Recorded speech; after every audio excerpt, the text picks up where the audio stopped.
Okay, let's get analysis now from Jonathan Offei-Ansah. He joins me on the line from London. He's an Africa analyst and the founder of Africa Briefing magazine. Welcome, Jonathan.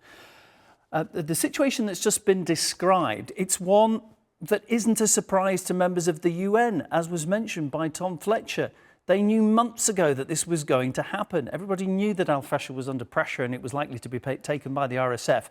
He has been pleading for help from the international community. Who could actually come in and do something about this in realistic terms? Like Fletcher said, the countries that have some sort of an influence over the two factions, especially the RSF, and in RSF's case, it is the United Arab Emirates that has very close ties with the General Dagado.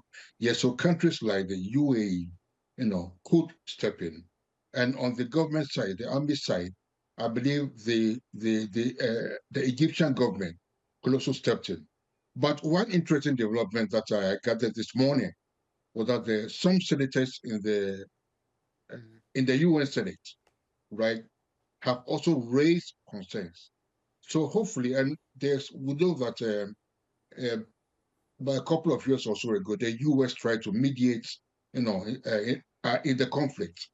So if the US, can bring its influence, its might, its power, right, together with those countries, that back the two factions, probably, most probably, things could help. They could do something to ameliorate the situation.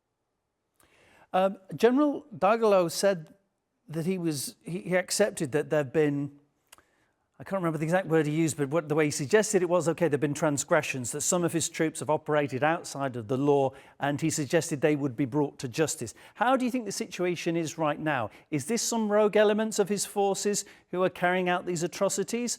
Is it happening with his consent? Are his forces out of control? Yeah, like I told you a couple of days ago in our interview. Look, the RSF, right, it's a morphed from the dreaded Janjaweed of a decade or two ago. That Janjaweed actually carried massive, massive atrocities in Darfur. It is now morphed into the Rapid Support Forces, RSF. So they have that history, they have that unpalatable pedigree, of such atrocities. So for Dagalo coming out to say today that those rogue elements within his unit, his forces, will be hunted down and prosecuted or whatever, right? To me, is something to late because he must have been aware all along what was going on.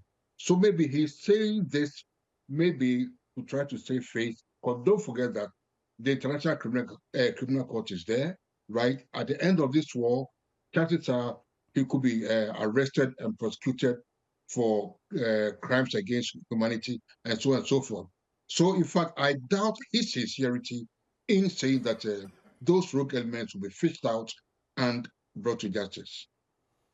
Food's needed, people are starving, medical aid's needed, medical facilities have been destroyed, aid workers have been killed. Even if there was sufficient food and aid to be sent in there now, do you think it would even make it through? Would the RSF just intercept it all?